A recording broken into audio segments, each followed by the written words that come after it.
Thank you very much, dear Mr. Speaker, Mr. Prime Minister, dear members. Erev Tov, Shalom Lekulam.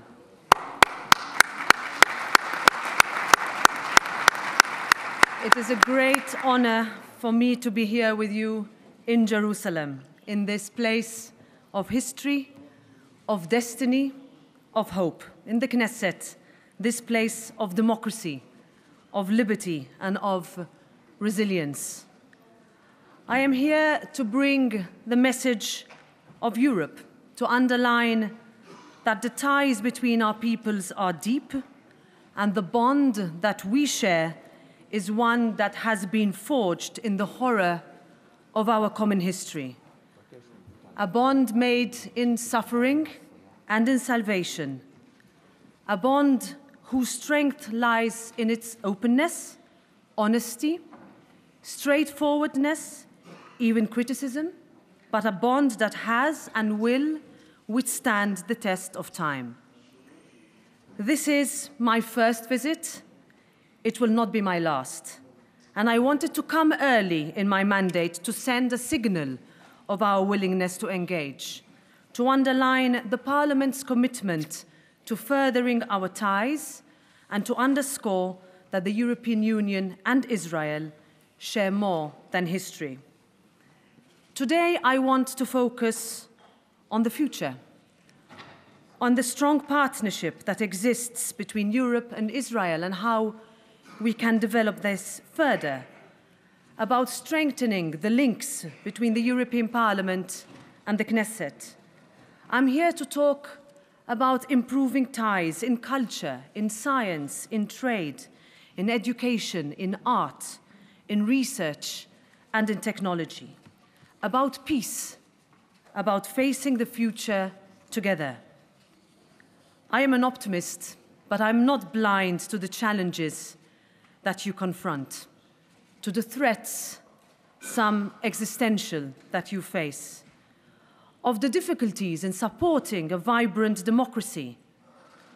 I am an optimist because I know that these challenges can be overcome.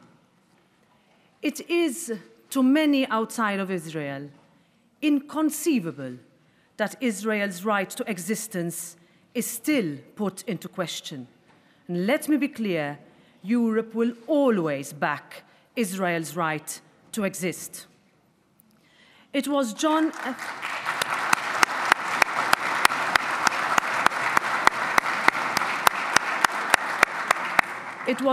F. Kennedy who said, Israel was not created in order to disappear. Israel will endure and flourish. It is the child of hope and the home of the brave. I saw this for myself when I met young people at Tel Aviv's university yesterday, students from different backgrounds who want to live and study, who look to Europe, who share an outlook and who collaborate with Europe. And they want to believe that peace is possible. Ladies and gentlemen, peace is difficult. But in Europe, we know that peace is possible. Peace with security, peace with liberty, peace with dignity, peace with justice. Rabbi Jonathan Sachs wrote, peace is a paradox. It has none of the purity and clarity of war, in which the issues self-defense, national honor, patriotism, pride are unambiguous and compelling. War speaks to our most fundamental sense of identity. There is an us and a them. There are enemies and friends, and there is no possibility of confusing the two. When enemies shake hands, who is now the us and who the them? Peace is not easy. It must mean living with differences in the mutual respect that coexistence requires. It must mean justice. It must mean equality of opportunity. And it must mean parents who can see a future for their children. Europe is made up of peoples from different communities, with different cultures, nations, beliefs, and traditions. Our Parliament's role is to ensure that everyone is included in our Europe, that no one is left behind. And I, like so many here, believe in the power of a parliamentary democracy and in parliamentary diplomacy to bring about positive change. It falls to us to ensure that we educate and counter toxic narratives. Ignorance promotes fear and distrust. Ignorance promotes hate, and education is the best weapon to fight prejudice and to combat extremism. I had the honor of visiting Yad Vashem today, an emotional reminder of lives lost, of children murdered simply because their grandparents were Jewish, but also of memories forever saved. It pains me to say that today we are seeing anti-Semitism on the rise.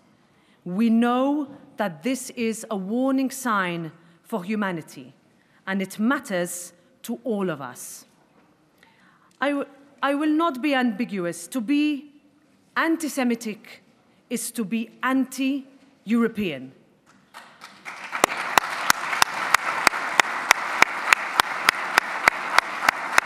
And every day, we still witness attacks on Jews, on synagogues, places of peace, of God, of worship, still remain targets.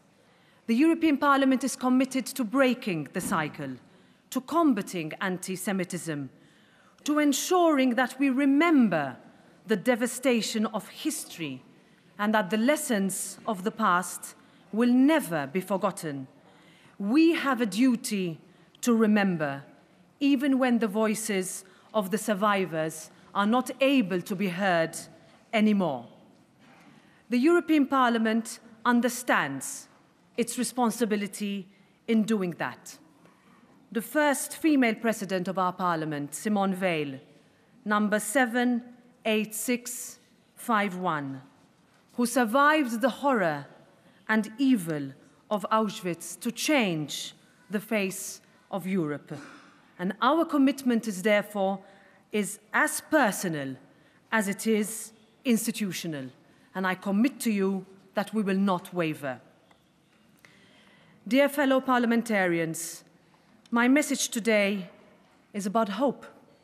Hope in peace, hope in healing, hope in the future, hope in justice, hope in the certainty of belief, belief in the will of people and the ability of our generation to overcome, to address the challenges that have eluded generations past. And it is that sense of hope, that burden of history, that belief that has led the European Union's response to the invasion of Ukraine.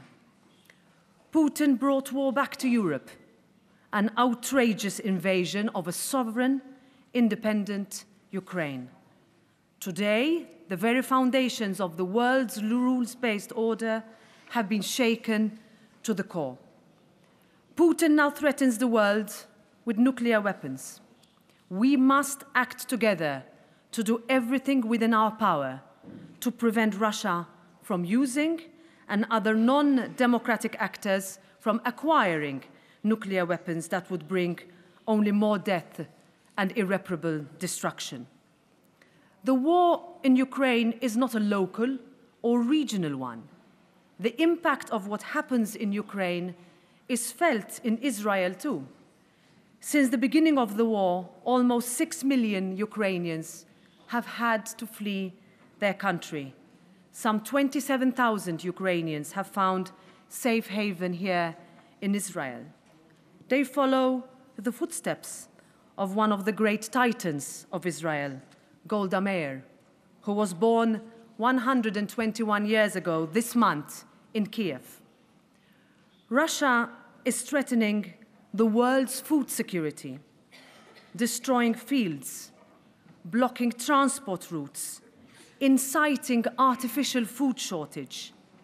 Food insecurity brings about instability, chaos, and forces people to leave their homes and their countries. It can disrupt sensitive balances far from the origin of the source.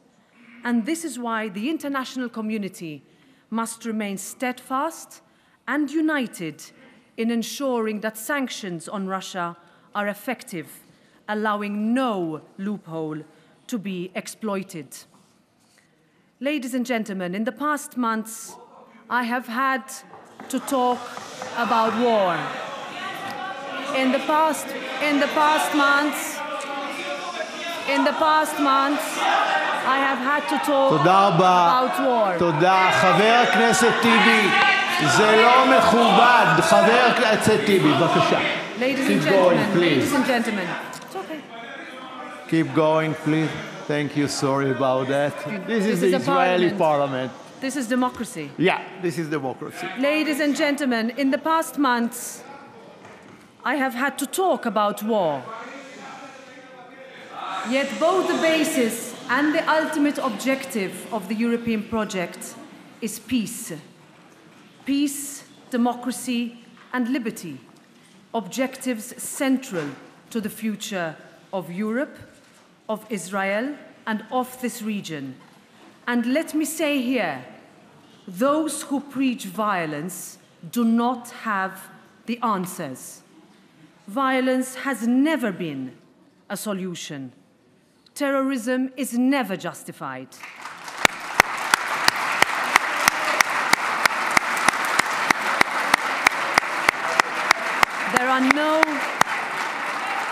There are no excuses for terror. People deserve to go about their lives, send their children to school, walk down the street free from fear. And terror has not and will not break that spirit. Europe is about bringing people together, about defending the principles that led us from the ashes of war and the Holocaust to peace and prosperity. The European Parliament firmly supports the Middle East peace process. We support a two-state solution with a secure state of Israel and an independent, democratic, contiguous, viable Palestinian state living side by side in peace and security. I know there are those who do not agree. תודה רבה. חבר הכנסת בן גביר, חבר הכנסת בן גביר, חבר הכנסת בן גביר, אני לא רוצה להוציא אותך. חבר הכנסת בן גביר, אני לא רוצה להוציא אותך. I know there are those who do not agree, and I know there have been multiple false starts to this process. תכבדו. And I know that not everyone sees peace as a goal. And I know how hard it must be to tell a mother whose child has been killed that peace is the answer. And there are too many such mothers, far too many. But peace is the only way forward, the only way for Israelis and Palestinians to live in safety and prosperity. Progress is possible. The Abraham Accords may well have seemed inconceivable only a short while ago, but they proved that history does not always have to be repeated and that the cycle can indeed be broken.